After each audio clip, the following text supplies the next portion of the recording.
Bah, en realidad me importa poco la muchacha, terminó por confesar Dupuisat. Lo que me atemoriza es el rostro de Belin de Orcher. Ese hombre tiene una mandíbula de dogo. Mírenlo, con su hocico pesado y su selva de cabellos crespos en los que no se ve ni una cana, a pesar de sus 50 años. ¿Quién puede imaginarse lo que piensa? Yo quisiera saber por qué sigue empujando a su hermana en brazos de Rugón, ahora que Rugón ha caído en desgracia. El señor Bullard y el coronel guardaron silencio, cambiando una mirada inquieta. ¿Pensaría el dogo, como lo llamaba el ex subprefecto, devorar él solo a Rugón? Pero la señora Correr dijo lentamente, está muy bien tener a la magistratura de parte de uno. Mientras tanto, Rugón conducía a la señorita Verónica hasta su coche y antes que subiera se despedía de ella.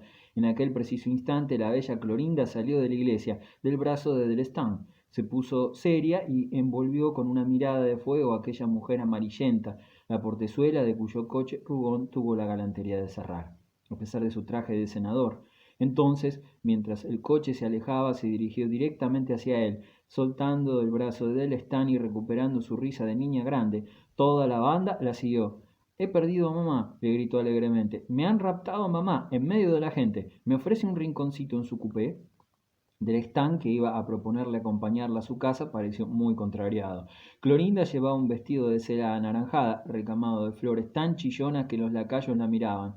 Rugón se inclinó, pero tuvieron que esperar el coupé durante casi 10 minutos. Todos permanecieron allí, hasta Delestan, que tenía el coche en la primera fila, a 2 pasos. La iglesia continuaba vaciándose lentamente. El señor Khan y el señor Between, que pasaban por ahí, fueron a sumarse al grupo, y como el gran hombre estrechaba la mano débilmente desganado, el señor Khan le preguntó con una vivacidad inquieta, ¿se siente usted mal? No, respondió, son todas aquellas luces que me fatigaron. Calló y prosiguió luego a media voz, fue imponente. Nunca vi semejante júbilo en el rostro de un hombre. Se refería al emperador y abrió los brazos con un ademán solemne, con una lenta majestad como para recordar la escena de la iglesia y no agregó nada más. A su alrededor sus amigos callaban y formaban un grupo muy pequeño en aquel rincón de la plaza. Frente a ellos aumentaba el desfile, los magistrados de toga, los oficiales en traje de gala, los funcionarios de uniforme y una multitud galoneada, recamada, condecorada, que pisoteaba las flores que cubrían la plaza en medio de los llamados de los lacayos y del arrancar brusco de las carrozas. La gloria del imperio en su apogeo flotaba en la púrpura del sol poniente, mientras las torres de Notre Dame, teñidas de rosa, vibrando de sonoridad, parecían llevar muy alto, a una cima de paz y grandeza, el reino futuro del niño bautizado bajo sus bóvedas, pero ellos, descontentos, solo tenían una inmensa codicia provocada por el esplendor de la ceremonia, el tañido de las campanas, los estandartes desplegados, la ciudad entusiasmada y todo aquel mundo oficial haciendo ostentación de su júbilo. Rougon, que por primera vez sentía el frío de su caída, tenía el rostro pálido, llevado por sus dueños, envidiaba al emperador. Buenas tardes, yo me voy. Esto es abrumador, dijo Dupuisat, después de estrechar las manos de los demás. ¿Qué le sucede a usted hoy? Le preguntó el coronel. Está feroz. Caramba, ¿cómo quiere que esté alegre? Esta mañana leí en el monitor el nombramiento de ese imbécil de Campenon para la prefectura que me habían prometido. Los demás se miraron. Dupuisat tenía razón. La fiesta no era para ellos. Al nacer el príncipe, Rugón les había prometido toda una lluvia de regalos para el día del bautizo. El señor Khan recibiría su concesión, el coronel la cruz de comendador, la señora Correr los 6 o 7 estancos de tabaco, y ahora estaban allí, formando un grupito en un rincón de la plaza, con las manos vacías. Entonces clavaron en Rugón una mirada tan desoladora, tan llena de reproches, que éste alzó los hombros con un movimiento terrible. Como en aquel momento llegaba a su cupé, empujó a Clorinda hacia adentro bruscamente y se encerró sin pronunciar una palabra, golpeando la portezuela con violencia. Ahí está de Marcy, bajo el pórtico, murmuró el señor Khan, llevándose al señor Between. Hay que ver la soberbia de ese canalla. Vuelva la cabeza, no sea que no nos devuelva el saludo. Delestan subió a su coche a toda prisa para seguir al coupé. El señor Bullard esperó a su mujer. Después, cuando la iglesia quedó vacía, sorprendido se marchó con el coronel, cansado también de buscar a su hijo, Augusto. La señora Correr, por su parte, acababa de aceptar el brazo de un teniente de dragones, un paisano suyo que le debía un poco sus charreteras. Entretanto, en el coupé, Clorinda hablaba con deleite de la ceremonia, mientras Rugón reclinaba reclinado, la escuchaba con el rostro adormecido. Ella había visto las fiestas de Pascua en Roma y no eran más grandiosas. Explicó que la religión para ella era un rincón del paraíso entreabierto, con Dios Padre sentado en su trono como un sol en medio de la pompa de los ángeles agrupados a su alrededor, formando un amplio círculo de hermosos jóvenes vestidos de oro. De pronto se interrumpió y preguntó: ¿Vendrá esta noche al banquete que el ayuntamiento ofrece a sus majestades? Será magnífico. Ella estaba invitada. Llevaría un vestido rosado, todo cubierto de miosotis. La acompañaría el señor de Ploegrin, porque su madre no quería salir ya de noche, a causa de sus jaquecas. Se interrumpió otra vez y formuló una nueva pregunta bruscamente. ¿Quién es el magistrado con quien estaba usted hace un momento? Rougon alzó el mentón y recitó de un tirón: el señor Bolin d'Orcher, de 50 años de edad, de una familia de magistrados, sustituto en Montbrison, procurador del rey en Orleans, fiscal general en Rouen, formó parte de una comisión mixta en el 52, vino luego a París como consejero del Tribunal de Apelaciones y es presidente de ese tribunal en la actualidad. Me olvidaba, aprobó el decreto del 22 de enero del 52, confiscando los bienes de la familia de Orleans. ¿Está contenta? Clorinda se puso a reír. Se burlaba de ella porque quería instruirse. ¿Qué tenía de malo querer conocer a la gente con la cual algún día podía llegar a tener relaciones? Pero no le dijo una palabra sobre la señorita Bolin d'Orcher. Volvió a hablar del banquete del Hotel de Ville. La galería de las fiestas estaría adornada con un lujo inaudito y una orquesta tocaría durante toda la comida. Francia era un gran país. En ninguna parte, ni en Inglaterra, ni en Alemania, ni en España, ni en Italia, había visto bailes tan maravillosos ni fiestas de gala tan prodigiosas. Por eso, y lo dijo con el rostro encendido de admiración, su elección ya estaba hecha, quería ser francesa.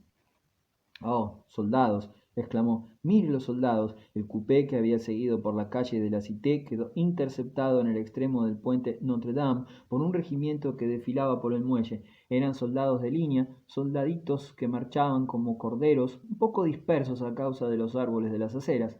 Venían de montar guardia y tenían impreso en el rostro todo el deslumbramiento del fuerte sol de la tarde. Llevaban los pies blancos y la espada arqueada bajo el peso de la mochila y del fusil. Se habían fatigado tanto en medio de los empujones de la multitud que conservaba aún una expresión de estupor y estupidez. Adoro al ejército francés, dijo Clorinda encantada, inclinándose para ver mejor. Rougon, como si acabara de despertar, también miraba. Era la fuerza del imperio que pasaba, envuelta en el polvo de la calzada. Un cúmulo de carrozas en desorden obstruía lentamente el puente, pero los cocheros, respetuosos, aguardaban, mientras los personajes con sus lujosas indumentarias asomaban la cabeza por las ventanillas con una vaga sonrisa en el rostro, acariciando con miradas enternecidas a los soldaditos atontados por largas horas de facción. Bajo el sol, los fusiles iluminaban la fiesta. ¿Alcanza usted a ver los últimos? Prosiguió Clorinda. Hay una fila entera en la que ninguno tiene barba todavía. ¿No son un encanto? Y en un arranque de ternura envió a los soldados desde el fondo del coche besos con las dos manos.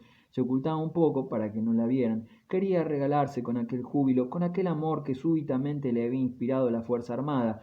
Rougon sonrió paternalmente. Acababa de saborear él también el primer placer de la jornada. ¿Qué sucede? Preguntó cuando el coupé pudo por fin doblar por la esquina del muelle. En la acera y la calzada se había amontonado una cantidad considerable de gente.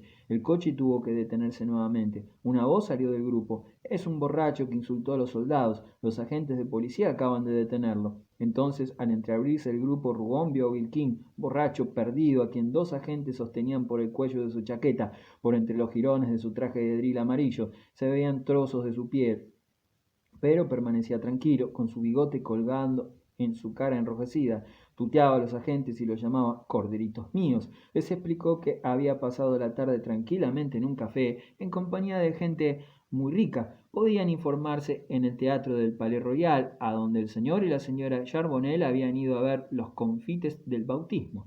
Tenía la seguridad de que aquellos señores no lo desmentirían. Suéltenme, farsantes, gritó resistiéndose bruscamente. El café está aquí, al lado. Demonios, vengan conmigo si no me creen. Los soldados me han faltado, ¿comprenden? Uno chiquito se rió de mí. Entonces lo reprendí.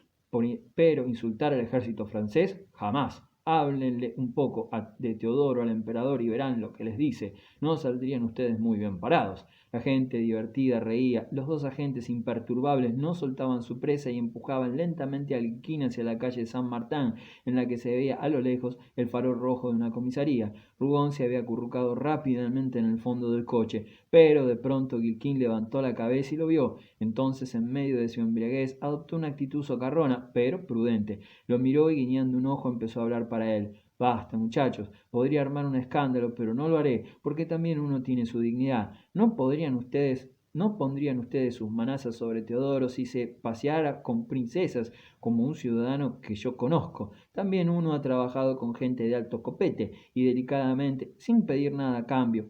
La gente sabe lo que uno vale y esto consuela de muchas bajezas. Rayos y centellas, ¿es que los amigos ya no son los amigos?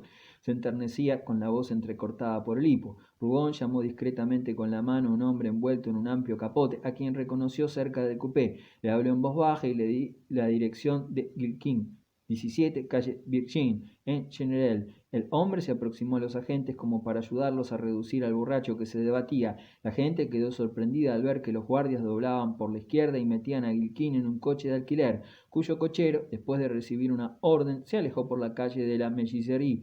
Pero la cabeza de Gilquín, enorme, despeinado, estallando en una risa triunfal, se asomó por última vez en la ventanilla rugiendo ¡Viva la República! Cuando el grupo se dispersó, los muelles recuperaron su tranquilidad. París, cansado de tanto entusiasmo, se sentaba a la mesa. Los 300.000 curiosos que se habían apretujado allí invadieron los restaurantes situados al borde del agua y en los barrios del Temple. En las veredas vacías solo quedaban los provincianos que se arrastraban agotados sin saber dónde comer. Abajo, en los extremos del pontón, las lavanderas terminaban de sacudir la ropa con golpes violentos. Un rayo de sol doraba todavía la cúspide de las torres de Notre Dame, mudas ahora por encima de las casas envueltas en la sombra. En la tenue bruma que subía del Sena, a lo lejos, en la punta de la isla de San Luis, solo se alcanzaba a distinguir, en medio del gris turbio de las fachadas, la levita gigantesca, el anuncio monumental enganchado en algún clavo del horizonte, la vestimenta burguesa de un titán, a quien el rayo hubiera devorado los miembros.